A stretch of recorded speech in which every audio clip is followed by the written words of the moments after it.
to grow and to serve more children. The department's bloated bureaucracy failed to improve the nation's education system, quite likely made it worse.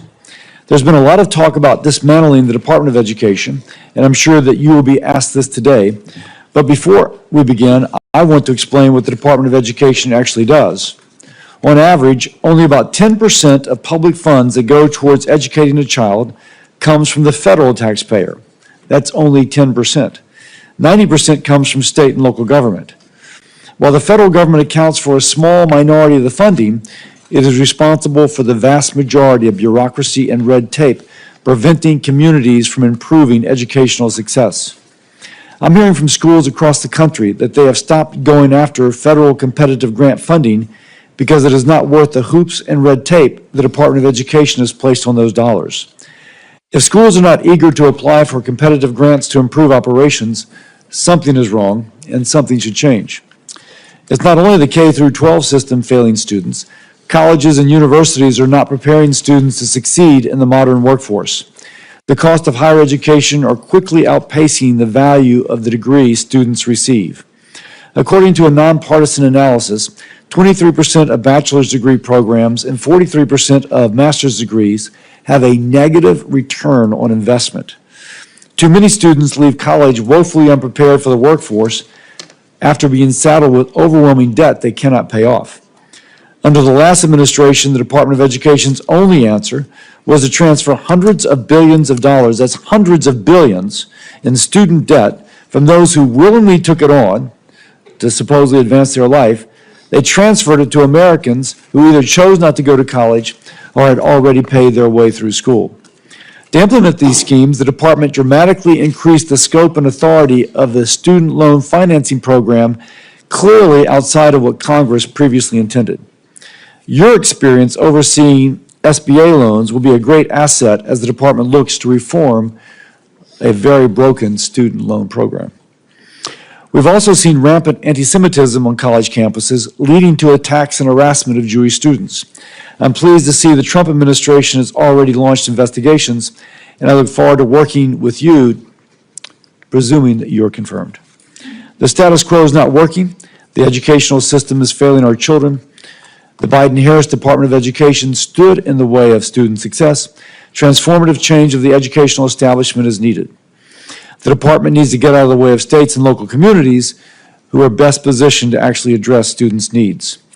We need to empower parents so that they have a voice in their child's education. This includes increasing access to school choice, perhaps also called parental choice, so families can give their child every opportunity to succeed in the classroom and beyond. With President Trump in the office and Ms. McMahon's leadership, we have a real opportunity to accomplish this. Thank you again, Ms. McMahon, for coming before this committee and continuing the discussion on how we can work together to improve student success and get our education system back on track. And with that, I yield to Senator Sanders, the ranking member. Thank you very much, Mr. Chairman. Mrs. McMahon, nice to see you again. Let me begin by thanking teachers all over this country. This is a very difficult time to be a teacher. And talking to teachers in Vermont, and I think teachers all over the country, what they are telling me is they are spending a lot of their times not only teaching math and English, but dealing with the emotional needs of kids. Because among other things, our kids are struggling in many, many ways. So it's a tough time to be a teacher, and I want to thank the teachers very much for the extraordinary work that they are doing, especially for some of the most vulnerable kids in our country. You know, way back in 1863, as we recall from our history books, Abraham Lincoln was in Gettysburg. And he looked out on a field where soldiers by the thousands had just died in the struggle against slavery, and he talked about the need to maintain a government of the people, by the people, and for the people. That was that short but very powerful Gettysburg Address. And I think in this country today there is a growing fear that instead of having a government of the people, by the people, and for the people, we are looking at a government of billionaires, by billionaires, and for billionaires, whose job is not to improve life for ordinary people, but to make the people on top even wealthier. So in the midst of massive income and wealth inequality, where 3 people own more wealth than the bottom half of American society, the Republicans in the House yesterday introduced a budget resolution that would provide massive tax breaks to the people on top, and they would pay for those tax breaks for billionaires by cutting Medicaid, education, and programs that working families throughout this country desperately need. That is exactly the wrong thing to do. At a time when millions and millions of working families are struggling, our job is to protect those families and not worry about the billionaires who have never had it so good. But it's not just cuts in Medicaid, as devastating as that would be. We're looking at, if the Republicans get their way, massive cuts to education. And I should also say that the people who are trying to privatize Social Security, privatize Medicare, privatize Medicaid, privatize the Veterans Administration are precisely the same people who are trying to privatize public education in America. We must not allow that to happen. In America, we must not allow our educational system to become a 2-tier system. A system which says that if you have the money, you got to get help from the federal government, you got to get a voucher to send your kid to a school that may cost $50,000, $60,000 a year. While the public schools will end up being segregated not just by race, but by class. Most families in America do not have $40,000, $50,000, $60,000 a year to send their kids to private schools. And it's absurd to provide public money to make that possible. Our job is not to take away money from public schools to give it to private schools. It is to strengthen public education in America. Further, President Trump has talked about abolishing the Department of Education. Yes, I think everybody on this committee wants to see us go after waste and bureaucracy in every agency of government. But what we must understand is that when we talk about the Department of Education, they are providing vital resources for 26 million children in this country who live in high poverty school districts. Is it the responsibility of the federal government to say that every kid in America, whether you're poor, middle class, rich, gets a quality education? It is. And that is what a lot of what the Department of Education does. Department of Education provides millions of public school students who have disabilities, emotional problems, physical problems, provides them with help. It provides Pell Grants and other important financial assistance that over 7 million low-income students need to get a higher education.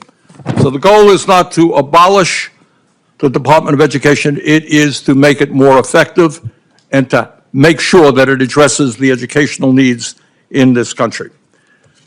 Mr. Chairman, in my view, we need a Secretary of Education who understands that in the wealthiest nation in the history of the world, we should have the best educational system on this planet, from child care to graduate school. We need a Secretary of Education who understands that if we're going to attract the best and the brightest to the teaching profession, you know what? We have to pay teachers the kinds of salaries that they deserve, which is why I've introduced legislation that says no teacher in America should earn less than $60,000 a year. We need a Secretary of Education who understands that schools do not end at 2:30 or 3 o'clock. We need strong after-school programs. We need strong summer programs. We need a Secretary of Education who understands that we've got to invest in mental health. We need a Secretary of Education who understands that we have got to fully fund the Individuals with Disability Education Act. So there are a lot of questions I have for Mrs. McMahon. I very much appreciate her being here and look forward to the discussion we'll have. Thank you, Mr. Chairman. Thank you, Senator Sanders. And now to introduce Ms. McMahon, we'll start with Senator Scott. Thank you, Mr. Chairman. Thank you, Ranking Member. Thank you, committee members, for allowing me to have an opportunity to talk about my good friend, Linda McMahon. I will say that one of the things I love about the Ranking Member is his passion about the things he cares deeply about. He and I don't agree on the conclusions or the solutions, but I do believe that he is a thoughtful person who cares about the issues, and I hope that doesn't hurt your reelection bid. But let me say this. I'm not a billionaire. Never have been, likely never will be. But I am a kid who grew up in a single-parent household, mired in poverty, whose mother worked 2 jobs trying to keep the lights on. I went to 4 different elementary schools by the 4th grade. When I think about the issue of education, I think about how in the world do we ever get to a meritocracy if the vast majority of the kids today are going to segregated schools that are failing those kids. 13 schools in Maryland where the average kid, 99% of the kids cannot perform at grade level. I think about Chicago on the south side where I spent a lot of time, where 95% of the kids cannot perform at grade level. I think about Charleston, South Carolina, my hometown, where 60+% of African American males don't go to college. I think about the quagmire pit of failure that is consistently the case in inner city schools across America. You talk about the resegregation of America's public schools, it's already happened. It's happening right now. Our public education spends $850 billion to disappoint families, millions of families across this country. 10% of the resources come from the federal government, and yet 80 to 90% of all the rules that suppress performance come from Washington. The average employee at the Department of Education, these numbers are a few years ago, and these unfortunately aren't part of my speech. Bernie changed my speech for me. Is about $106,000, where the average teacher makes $55,000. Those numbers are 4 or 5 years old. But here's my point. My point is a simple point. I'm a guy who understands the weight of a poor education system and the benefit of a good education system, because I've experienced both.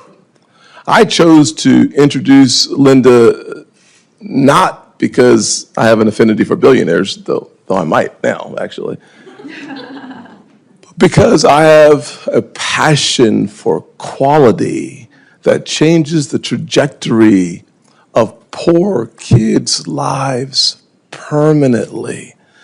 I can't think of a more important civil rights issue today than public education and the education of our kids.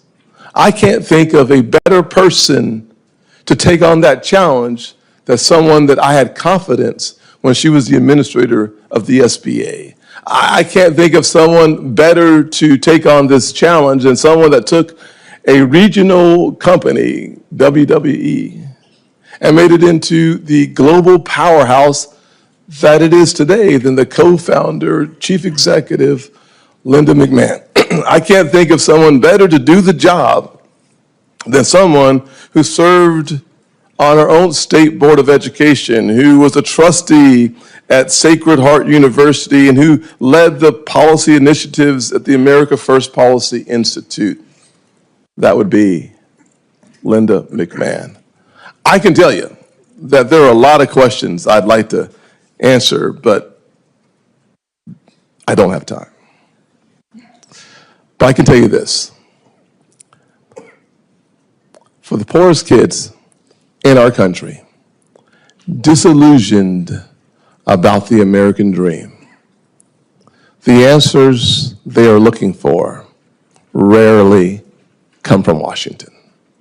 With all of our good intentions, the Department of Education has simply failed the poorest kids in the United States of America, the greatest nation on the planet. To turn that around, we need someone who's already succeeded in business and in government. And let me just close with this. The Department of Education doesn't educate kids. It's a federal agency. Local communities and local teachers educate kids. Our Department of Education is a federal behemoth that needs to focus on getting more money in the hands of more students so that they have a better chance. And yes, I do believe that competition makes your quality go up and your cost go down. Charter schools prove that, private schools prove that, and finally, Pell Grants. Pell Grants take public dollars to private schools. Unfortunately, poor black kids today, the vast majority, won't have a Pell Grant. Why? Because if you don't graduate from high school, if you don't have proficiency in reading, math, and science, the likelihood of you going to college is zero. Let's improve our K through 12 system so that more of America's poor rural kids and inner city kids both have the experience I have of realizing their version of the American dream.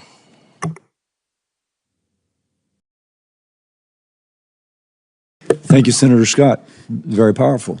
Senator Britt. Well, that was amazing. Thank you. My colleague nailed it. Chair Cassidy, Ranking Member Sanders, and members of this committee, I am honored to join you today to introduce President Trump's nominee for Secretary of Education, my friend, Linda McMahon. It is clear that our current education system isn't working. We have the status quo, and that's actually failing our kids. As you mentioned, Mr. Chairman, the latest NAEP scores show that students' reading and math scores are down in almost every single state, to the point where only 30% of 8th graders are meeting reading proficiency levels. The status quo in education just hasn't failed students. It's failed parents, just like me. And very respectfully, Mr. Ranking Member, the America that you just described, the one that you're fearful will be created, it already exists. Our students deserve better. Our parents deserve better. We have to do something different in order to achieve a different result. For far too long, the Department of Education has catered to far-left bureaucrats at the expense of moms and dads. It has pushed for school closures, removed parental rights from the equation, promoted radical ideologies in the classroom, and supported allowing men and boys to play in women and girls' sports. Enough is enough. We need a change agent at the Department of Education, and that change agent is Linda McMahon. She is the perfect antidote to what is wrong with education in this country. Linda has an immensely successful track record as a business executive, as a leader of a government agency, and at the America First policy, as an America First policy advocate. She is not just an overwhelmingly qualified nominee for Secretary of Education, but a nominee who can make a real difference at the department that sorely needs it. She's also a grandmother of 6, with a personal stake in the quality of our education system. She understands how important it is that our kids learn what they're supposed to, and how important it is for parents to be empowered. I'm right there with her. And that's not the only mission that Linda will pursue at the Secretary of Education as a secretary. Attending a 4-year college or university is the right path for many Americans, but it's not the only one available to graduating high schoolers, and Linda will ensure that students know that. Linda led efforts to empower the American worker at AFPI, and I am confident that she will make aligning our education system and our workforce systems a priority at the Department of Education. That means strengthening 21st century skills training and job preparedness, bridging the gap between technical school programs and industries, and expanding apprenticeships and credentialing programs. Linda McMahon is someone who knows how to reform our education system so it actually prepares our kids for the future, while also empowering parents to make decisions that affect their children's lives. She has the experience as an executive. She already demonstrated her immense ability to get the government out of the way as head of the Small Business Administration. And she knows both K-12 and higher education, as my distinguished colleague, Senator Scott, said, in serving on the Connecticut State Board of Education and the Sacred Heart University Board. She was on that since 2004. Her confirmation as Secretary of Education will be a monumental step towards preserving the American dream and making a bright future possible for the next generation of Americans. Let's put parents in the driver's seat. Let's return to the fundamentals of the classroom learning and teach kids the skills they need to actually achieve their goals. Let's put education in the hands of states, not unaccountable federal bureaucrats. And for our kids' sake, let's confirm my friend, Linda McMahon. Thank you, Mr. Chairman. Thank you, Senator Britt.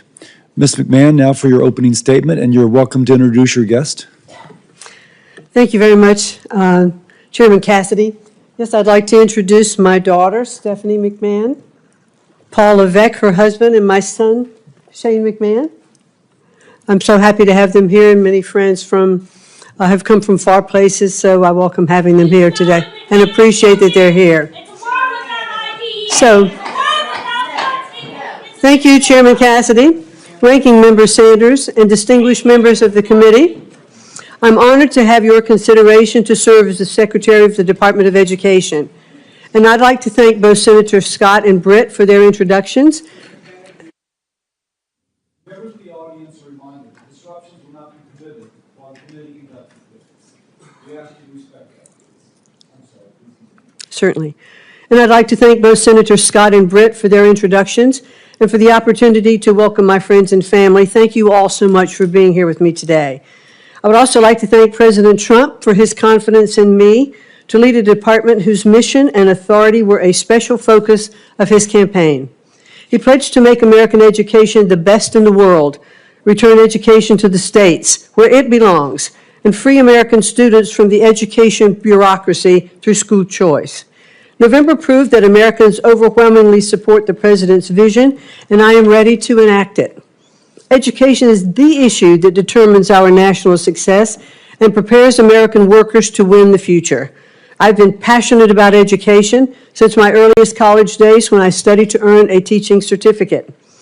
This has continued through my business career as a Connecticut State Board of Education member, as a university trustee, and as the chair of the America First Policy Institute, which advocates for workforce development, parental choice, and accountability in higher education.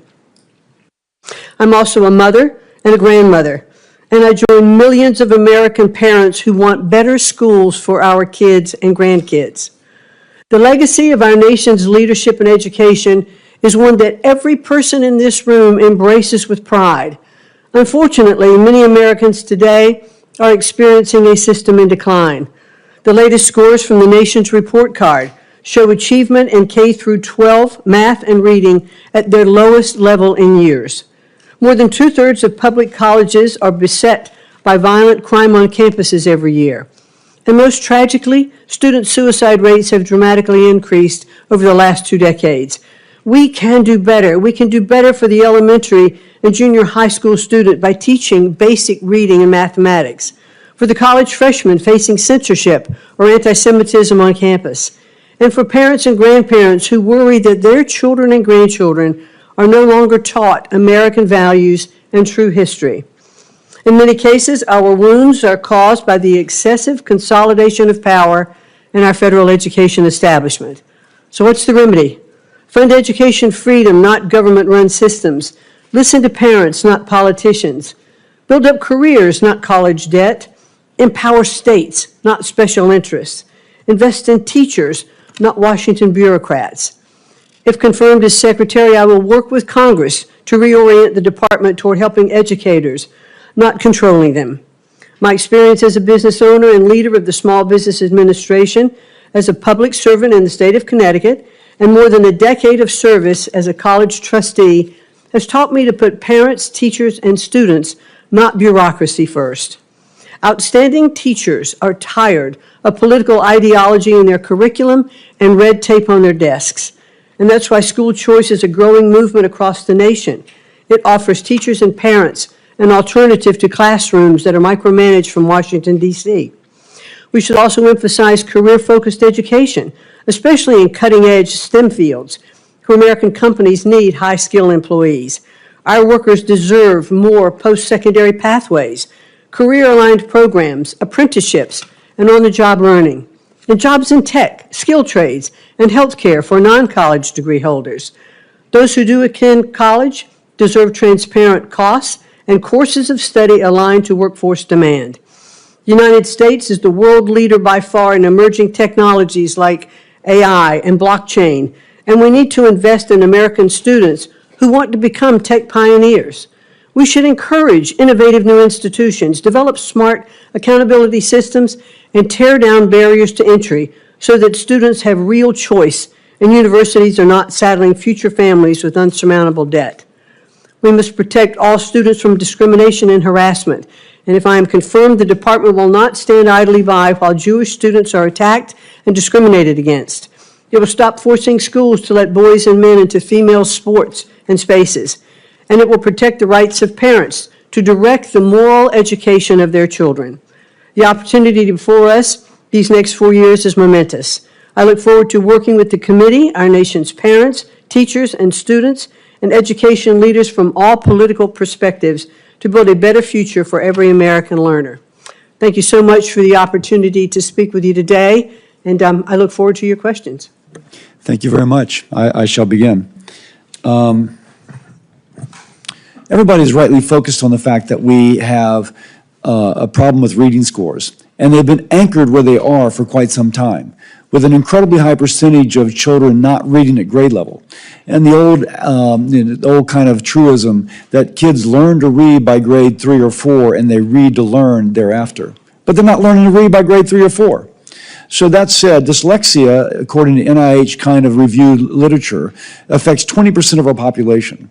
Those 20% learn to read differently, and if their differences are not acknowledged, then they will be among those, almost an anchor holding reading scores down. Now, it would just intuitively make sense to diagnose the child with dyslexia as early as possible. Most states do not screen. That said, you can see where I'm going with my own thoughts. But what would be your approach to addressing the issue of dyslexia, which is frankly ignored, not in a state like New Hampshire, where Governor Hassan actually put in such programs, but in other states? What would be your approach to make sure that the child who is dyslexic is diagnosed at an early stage and receives the intervention that she or he would need to receive? Well, thank you very much, Chairman Cassidy, and I know this is a very sensitive subject for you, since I believe it is your son that does have dyslexia, as you and I discussed when I visited with you in your office. My daughter, but that's I'm sorry, it's your daughter.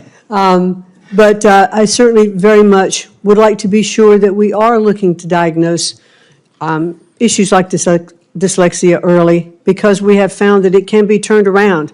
So I'd like to work with you and understand how we could have better approach for that in our school systems. You had mentioned that you would not tolerate the anti-Semitism that has been on the rise. What steps would you take to make sure the backlog of anti-Semitism cases at the Office of Civil Rights is processed and those responsible for illegal discrimination held accountable? Senator Kennedy, Cassidy, I think that by far what we saw happening on our campuses was absolutely deplorable. Kids locked in libraries, afraid to come out. Now, I believe in freedom of speech on campus, open debate, and we should encourage that. But we cannot allow violence happening on our campuses. That puts all students in an unsafe place. And if I were confirmed as the Secretary of Education, I would want to make sure that the presidents of those universities and those colleges are taking very strong measures not to allow those to happen. They can call in the police, they can do whatever they need to do, set standards, and to make sure those standards are upheld.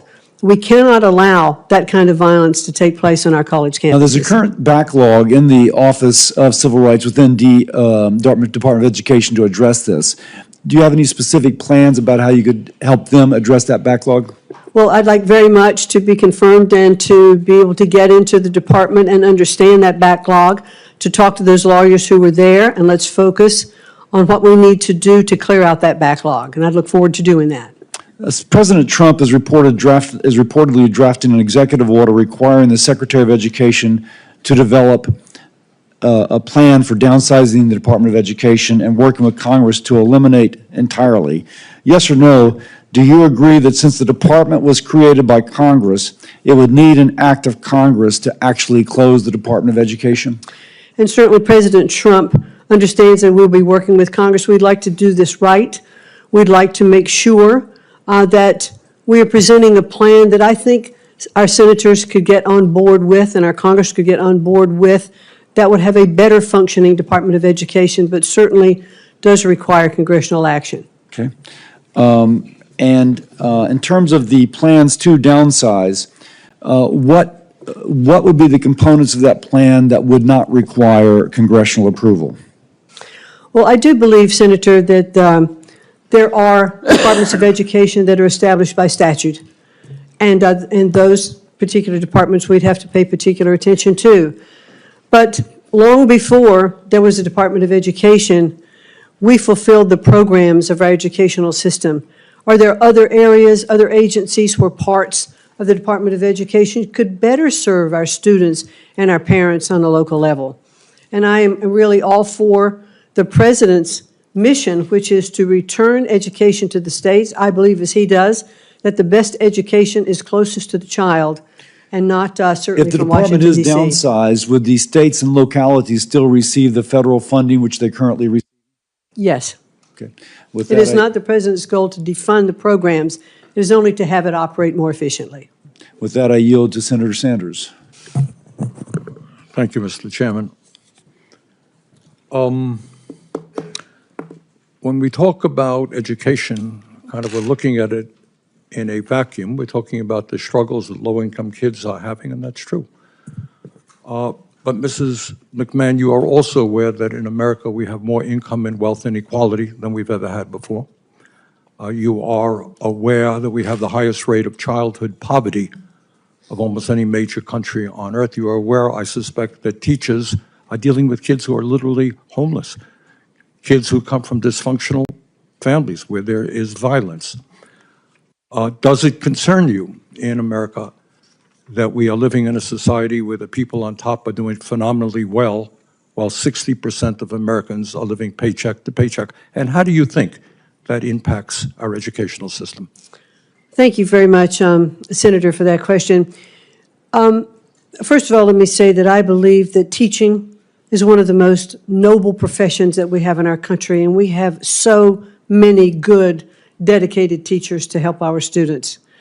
I do think that we are trapping students often in low-performing schools, and that's why the President has such a strong policy towards school choice. But you will agree, I don't mean to interrupt you, but you will agree that you can't just look at education. The truth is that middle class, upper middle class public schools in America generally do pretty well.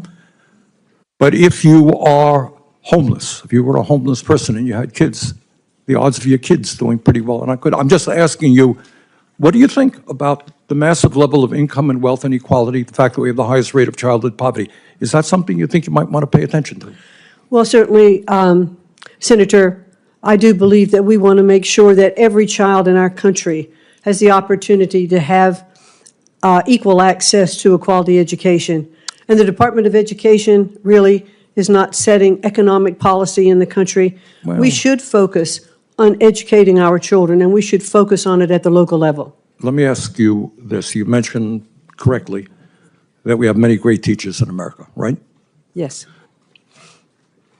If you as a businesswoman wanted to attract the best and the brightest, would you be starting them off after they leave school, maybe $50,000, $60,000 in debt, with salaries of 35 or 40,000? Or would you say, we respect, you talked about teaching being the noblest profession. I agree with you. Would you agree with me, support my legislation that says no teacher in America should earn at least $60,000 a year? Well, certainly the pay to teachers is up to the states where those teachers reside. I do believe we should pay our teachers fairly. They spend so much time with our students, and they should be well compensated for their Paying them job. fairly, nobody in the world will disagree with you. I mean, the question is, if teaching is a noble profession, if teaching is an important profession, you know, should we be paying them salaries commensurate with the value that of the work that they are doing? So I'm asking you a simple question. Would you recommend to states, as the leader of education in America, that teachers at least make $60,000 a year? I would certainly recommend to states that teachers be paid what is commensurate with the kinds of jobs that are part of their states. Not all states have the same living costs, not all states have the same ability to pay teachers, but to attract really good teachers and to keep them, we should definitely pay them commensurate with the job performance that they are undertaking. Millions of young people, low-income people, are finding it very difficult to afford to go to college, and they're leaving school $50,000, $100,000, $200,000 in debt. Pell Grant program provides assistance to over 7 million low-income young people in this country. Can you guarantee to us, if you are made a Secretary of Education, that no student in America will lose their Pell Grant as the department is dismantled? Surely the defunding is not the goal here. The continuation of Pell Grants, I'd actually even like to see an expansion of Pell Grants. I'd like to see short-term certificates for Pell Grants for students who aren't going on to four-year universities, who could have the opportunity to use Pell Grants for skill-based All learning. right, so what I'm hearing you say is Pell Grant program will continue under your administration. Yes. Okay.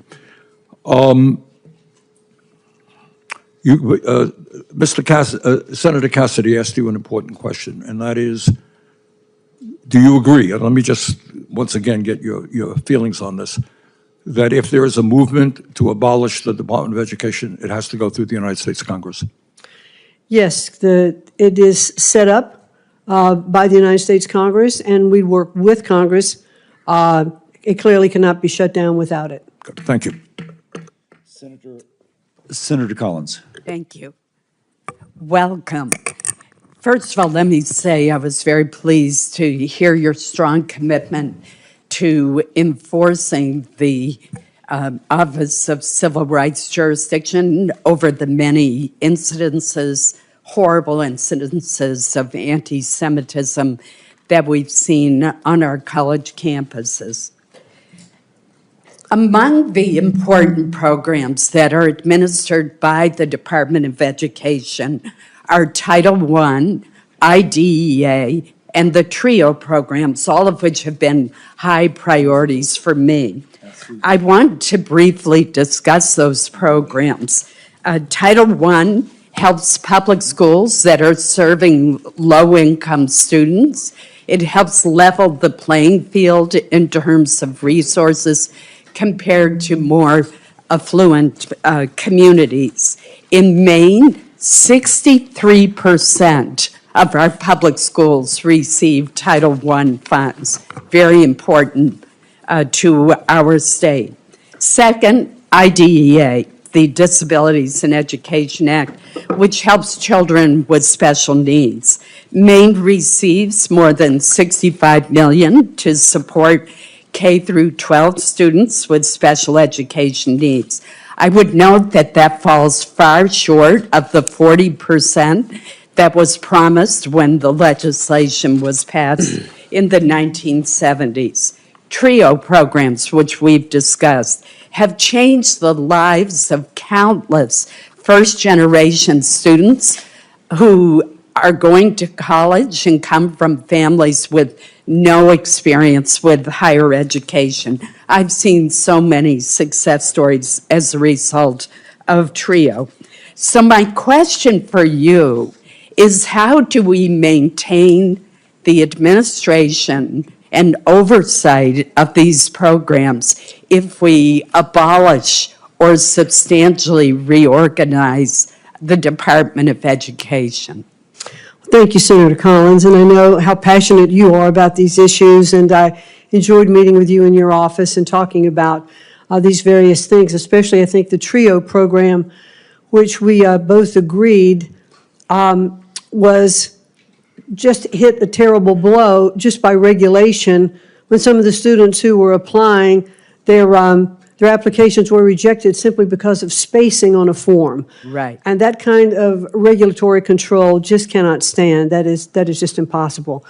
The Title I programs that you've been discussed will continue to be appropriated through Congress. Today, they go directly to the State Department of Education and then are distributed to the districts.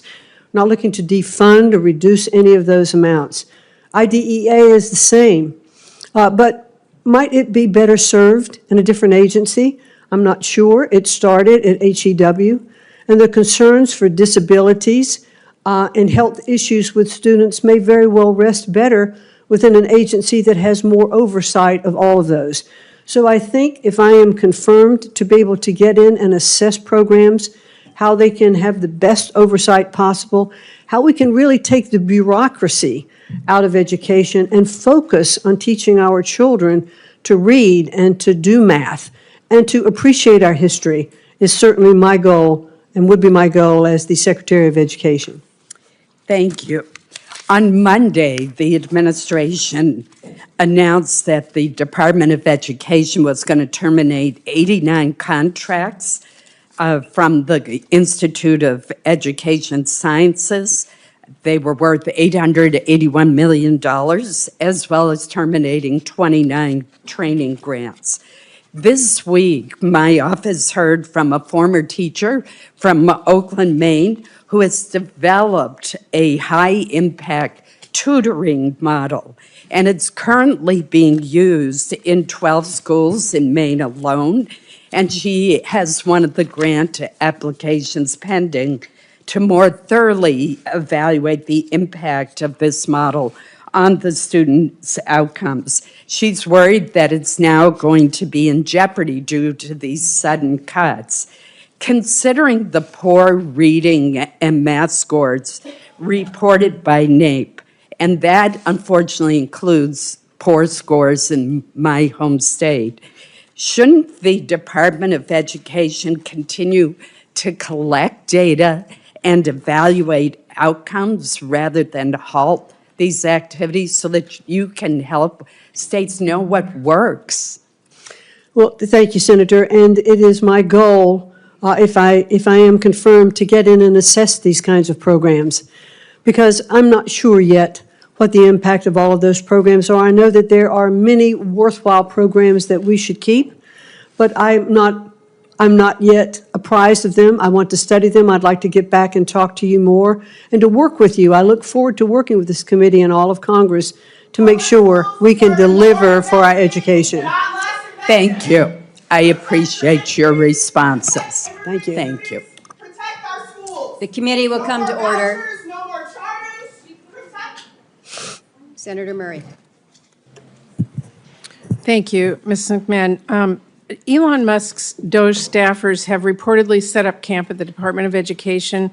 They've already been given access to highly sensitive student data and have already started holding back money that Congress decided on a bipartisan basis was needed to help our schools and students. We're also hearing, as you know, about an executive order coming any day that will seek to dismantle the Department of Education. These are bipartisan laws. You indicated that you understood that Congress has passed these laws.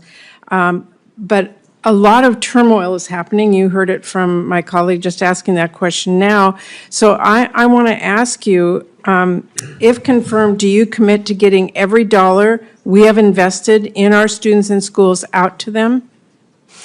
Well, the appropriated dollars and those monies that are passed by Congress, yes. I have no issue, however, with the fact, and I believe the American people spoke loudly in the election last November to say that they want to look at waste, fraud, and abuse in our government.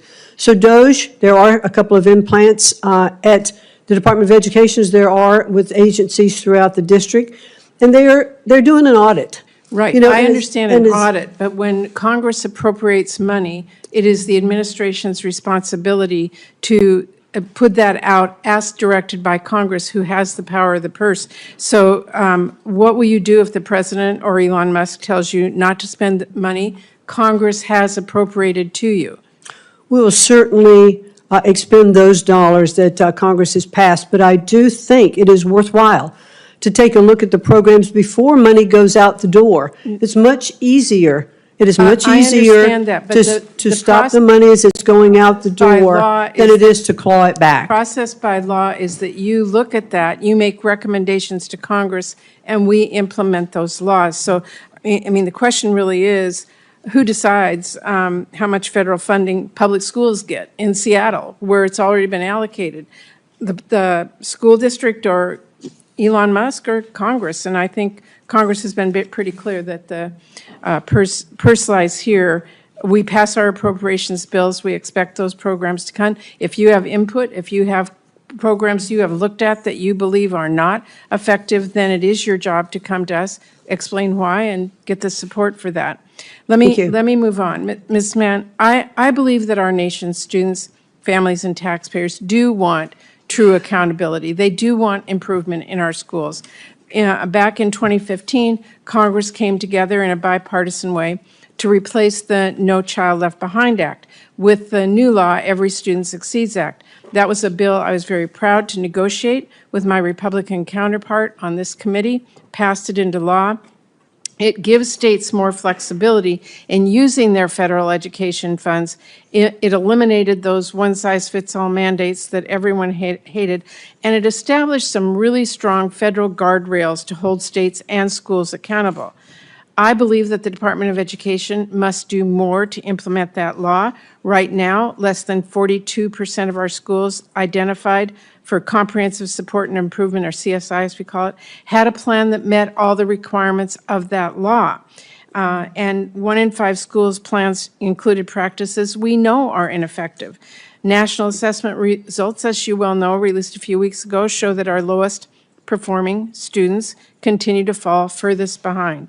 So I want to ask you, what specific actions will you take to implement the ESSA law? I'm not looking for an exhaustive list, but can you name a couple of the requirements that are in that law that you will make sure are implemented?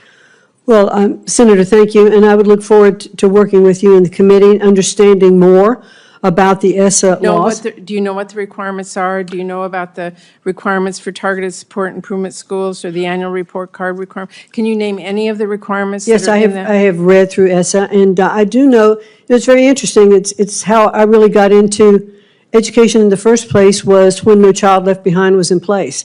But there are no requirements that you can tell me right now that you will make sure, as Secretary of Education, you will implement? No, I want to study it further and get back to you with that, and I'll be happy to do that. Well, let me ask one last question. As I mentioned, DOE staff have been given access in the Department of Education to personal information of students and families, like their Social Security numbers and their driver's license numbers and their date of birth, what college they're enrolled in. I know that the access has been temporarily paused due to litigation, but there is a real potential for that kind of information to be abused or for students' privacy to be placed in jeopardy if the courts end up ruling against the students. And we know that DOJ could use that highly personal information to then target students and target their families or cut off access to Pell Grants for students at college that someone perceives opposes maybe President Trump policy. So I want to ask you, do you believe that DOJ employees should have access to private student data? It is my understanding that DOJ employees have been onboarded as employees of the Department of Education, and therefore they operate under the restraints of utilizing access of information, and they are constrained by That is not that. our understanding, and I have to tell you, That's my it's understanding. deeply concerning that we have DOJ staffers, we don't know who they are, they're not held accountable, getting access to students' private information. I think that should frighten everyone. Well, again, I'm not there Thank you, Madam yet. Chair. So I'm not there yet, but it is my understanding that they are onboarded, fully I hope employees. if you do get there that you make sure that students' private information is not given to someone who's no idea what they have, or we have no idea how they're using it. Thank you. Senator Houston. Thank you. Ms. McMahon, thank you, or congratulations on your nomination. Thank you. Look forward to your confirmation, hopefully, and working with you on what is arguably one of the most important issues to the future of our country and to our children.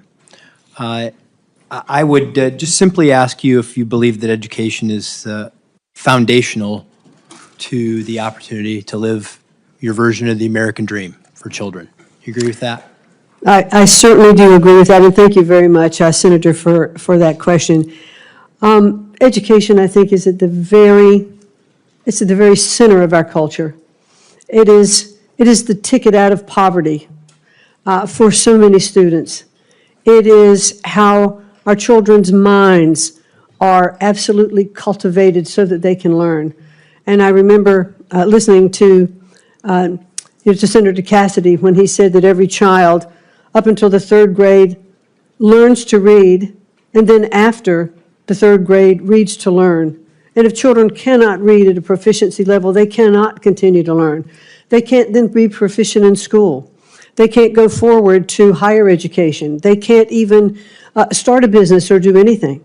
So education, I do believe, is at the very center of what we need to do and to ensure that we have the best education for our students and that they all have equal access to a quality education. Thank you. The issue of inequality has come up in this hearing, and I can tell you as when I started in my elected career, I was a green state legislator in the state of Ohio who had this strange notion that if children were trapped in chronically failing schools, that they should have the opportunity to go somewhere else, and that I thought, who could be against that?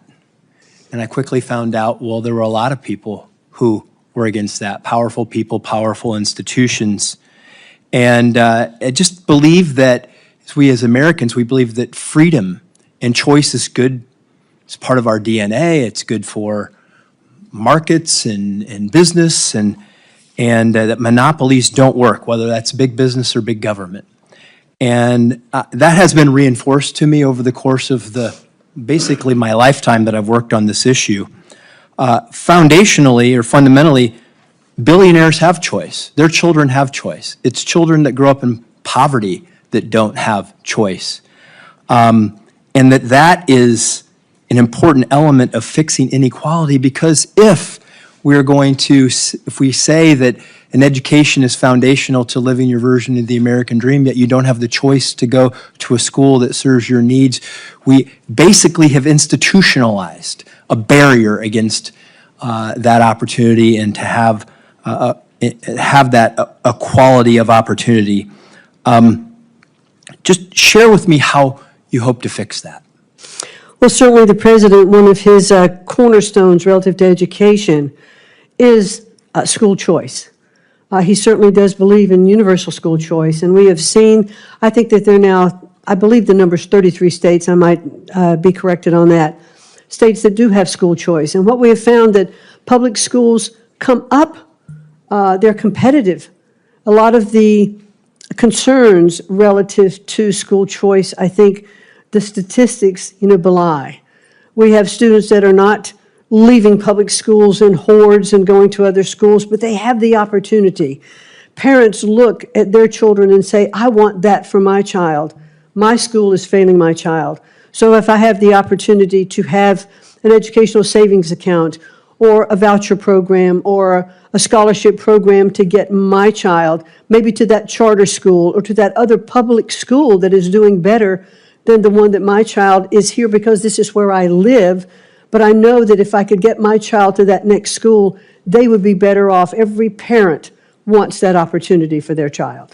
Thank you. And just quickly, I made some calls to superintendents in my state in Ohio before I came today, and I said, would you prefer to have the money sent directly to you rather than through the federal Department of Education?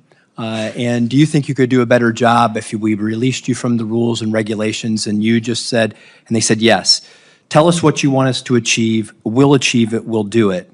And I just wanted to share that with you, and that I also want to give you a chance to answer this, that you're not, and President Trump is not talking about cutting any funding for children.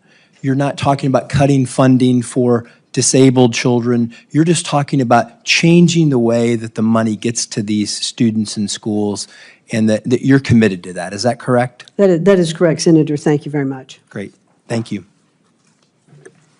It is now Senator Baldwin. Thank you, Mr. Chairman. And before I start my questions, just wanted to put some studies in the record. Recent research studies of private school vouchers in Louisiana, Indiana, Ohio, and Washington, D.C. showed that students who used these vouchers performed worse academically than their public school peers. I ask unanimous consent to enter into the record those 4 studies that show private school vouchers have a negative impact on student achievement. Without objection. Thank you, Mr. Chairman. Mrs. McMahon, I appreciated the opportunity to meet with you last month, and I believe in giving all the president's nominees a fair shake. That's what the people of Wisconsin expect from me, and I look forward to hearing more about your approach to running the Department of Education if confirmed. Mrs. McMahon, since 1972, Title IX has been a critical tool in ensuring that all students are protected from sex-based discrimination in federally funded education programs. We briefly discussed Title IX in our meeting, but I'd like to ask you a series of yes or no questions to get into a little bit more detail here. So yes or no, do you believe that Title IX should be enforced to protect students from sexual harassment and sexual assault? Yes, I do. Do you believe that sexual harassment that is severe should be prohibited under Title IX? I think sexual harassment should be prohibited in any case. Thank you. Do you believe that sexual harassment that is pervasive should be prohibited by Title IX? Yes. Do you believe that harassment that is either severe or pervasive should be prohibited under Title IX? I don't believe there should be any acceptance of sexual harassment, Senator. Great. Because I'm glad you actually agree with President Trump's efforts during his first term to narrow what qualifies as sexual harassment under Title IX. His guidance said that sexual harassment had to be severe and pervasive. And I hope that you will take your position and press for that to be the law. But right now, the Title IX is limited to sexual harassment that is severe and pervasive, not severe or pervasive. Yes or no, if an assault occurs between 2 students, but it happens off campus, do you think the school should have the ability to investigate that matter? I think the school should investigate that matter, and I believe under the regulations today, and I could be corrected on that, that they are obligated to investigate. Okay, and do you believe that the school then, after investigation, should have the ability to take actions regarding an incident that occurs off campus? Yes, I think the school should be required to take those actions and to investigate and to notify the parties that are involved, and that so that both sides of the equation can have due process. I appreciate your answer. It is not entirely clear at this matter, at this time, that the incidents would not only be investigated, but adjudicated as to the school's adjudication rules. And the problem with that, as I'm sure you're well aware, is that you would have the potential of a victim of sexual assault facing the potential of attending class with their perpetrator. You know, despite how much this administration likes to talk about protecting women and girls, the actions have not matched the rhetoric. And so I think instead of actually protecting women and girls, this administration is not making school a safer place for anyone while using this topic as a way to fearmonger and demonize others. Mrs. McMahon, you have been named in a lawsuit which alleges that you and your husband allowed for systemic and pervasive abuse of underage children to persist in your business for years. It is an ongoing lawsuit, and it alleges that you rehired a known sexual predator, and you felt it was sufficient to simply direct him to steer clear of children. If confirmed, you will be responsible with overseeing the Department of Education Office of Civil Rights, charged with ensuring equal access to education through vigorous enforcement of civil rights laws. I am so concerned about whether sexual assault survivors on campus can trust you to support them. Thank you, Senator. They certainly can trust me to support them. I have a granddaughter that is now in college. I have 2 grandsons who are in college. And I have a deep commitment of understanding of how I would feel if any of them were involved in sexual harassment or accused of sexual harassment. You have my absolute commitment that I will uphold and protect those investigations to make sure that those students are treated fairly on both sides. Mrs. McMahon, we met shortly after a shooting at... You're a minute over. Oh, I will submit this question for the record. Thank you. Thank you, Senator. Senator Tuberville. Thank you, Chairman. Ms. McMahon, thank you for being here today, and thanks for wanting to take on this monumental task. You know, I'm a football coach. I'm not a lawyer. I'm not a business guy. I taught high school and worked my way up for 40 years. This country gives you one thing, and it's what I taught my kids when I coached. This country doesn't owe you anything but an opportunity. And that's the reason this country is the greatest country on the face of the earth. Now, when you lose that opportunity, and I've lost many times, I've got my tail back up and gone again. But that's where you learn it, through education. I've been to every state in this country recruiting, going through high schools except for Alaska in my 40 years. In my 40 years of coaching and going into high school, there's not been a bigger disappointment than our education system. I've seen it decline for 40 years. It's gotten worse. You're going to have the task of trying to bring it back. It's going to be hard to do because you're going to be fought from every side. This is not Democrat, Republican, black, white. It's not. It's an American problem. I've spent tens of thousands of dollars of my budget when I coach and bringing kids in. After I tested them, they couldn't read past the 6th grade and reading level, but they had 3.5 GPAs when they came to my university. We're failing. It is a disaster. If you can't read, you can't learn. And that's one of the first things that we got to get back to, is teaching our kids to read. We got a lot of teachers that don't teach reading like you and I learned. It's different. We have all this nonsensical teaching of what we call Common Core of math. I still haven't figured that out. But thanks for wanting to take this on, because there's a lot of obstacles going to be in your way. And so don't be afraid to make changes. We've had a K through 12 system for years. It's a failure. It is an absolute failure. Let's teach our kids. That's the only chance they got to survive in this world, which is going to be very, very competitive.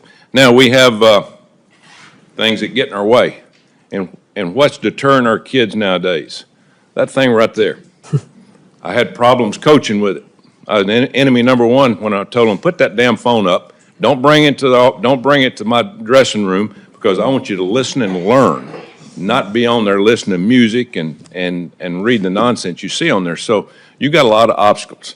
The one thing I think we need to do is just look at K through 12 and what do we do? How do we get better? I'm all for workforce development in the last 2 years of high school, teaching kids to learn to use their hands. And what's your thoughts on that, about work in high school? I'm not talking about past high, I'm talking about the last couple of years. Well, thank you, Senator. I think when you and I met in your office, and I appreciated that time, I discussed with you that I probably dated myself by saying that when I was in high school, in your senior year in high school, you could take a vocational program, which meant that you went to school the first part of the day. The second part of the day, you could have a job. You could be learning a skill or a trade, and those credits would count towards your education. I think we need to get back to more of that. We are not teaching skill-based learning in our schools anymore. And I think we have to look at our entire education system and say, four-year college is not for everyone. For those particular jobs that require, doctors, lawyers, engineers, that require 4 years, then I think. Ms. McMahon, please suspend. The committee will come to order. Capitol Police are asked to remove the individual from the room. I don't think she knows how to read or Again, listen. members of the audience are reminded that disruptions will not be permitted while the committee conducts its business. With that, Ms. McMahon, please resume. Thank you. So I think we do have to get back to teaching basics in school K through 12, but to continue on to what we were talking about, but we don't have enough skill-based learning. We don't have enough internships or apprenticeship programs. I'd also like to see, more dual credits in our high schools, our junior and senior years, that would count towards community colleges or other institutes that would get students through college faster if, in fact, that is the plan that they are going to take. So we have so much that we can do to help our students get prepared to have a good income and a good livelihood. And if they can graduate from high school with some skill-based already, they can even start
According to the latest National Assessment of Educational Progress, or NAEP, reading scores among 4th and 8th graders declined 5 points since the pandemic.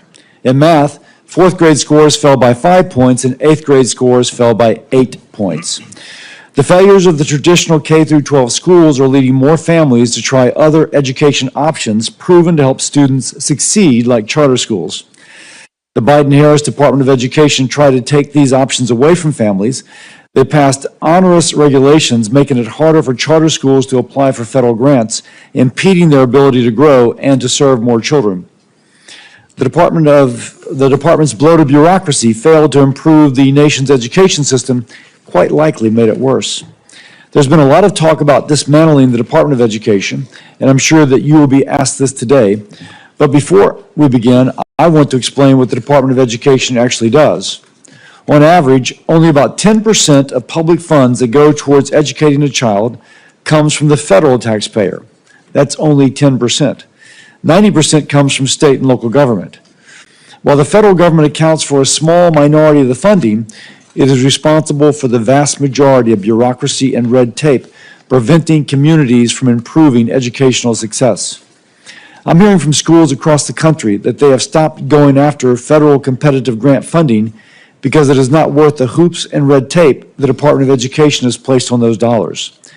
If schools are not eager to apply for competitive grants to improve operations, something is wrong and something should change. It's not only the K-12 system failing students. Colleges and universities are not preparing students to succeed in the modern workforce. The cost of higher education are quickly outpacing the value of the degree students receive. According to a nonpartisan analysis, 23% of bachelor's degree programs and 43% of master's degrees have a negative return on investment. Too many students leave college woefully unprepared for the workforce after being saddled with overwhelming debt they cannot pay off. Under the last administration, the Department of Education's only answer was to transfer hundreds of billions of dollars, that's hundreds of billions, in student debt from those who willingly took it on to supposedly advance their life. They transferred it to Americans who either chose not to go to college or had already paid their way through school. To implement these schemes, the department dramatically increased the scope and authority of the student loan financing program, clearly outside of what Congress previously intended.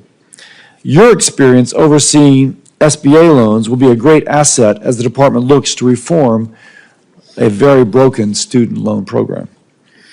We've also seen rampant anti-Semitism on college campuses, leading to attacks and harassment of Jewish students.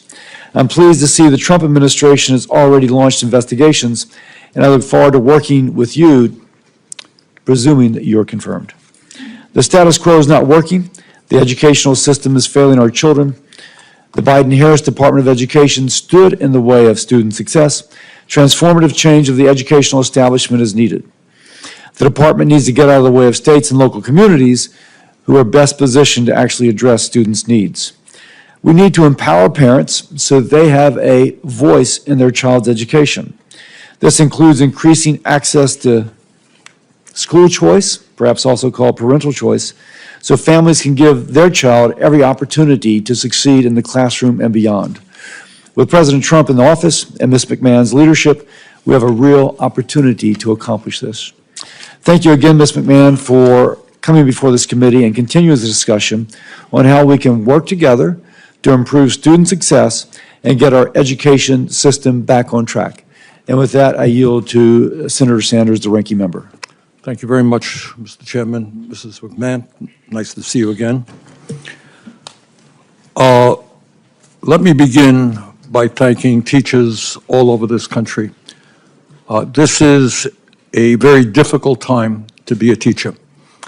And talking to teachers in Vermont, and I think teachers all over the country, what they are telling me is they are spending a lot of their times not only teaching math and English, but dealing with the emotional needs of kids.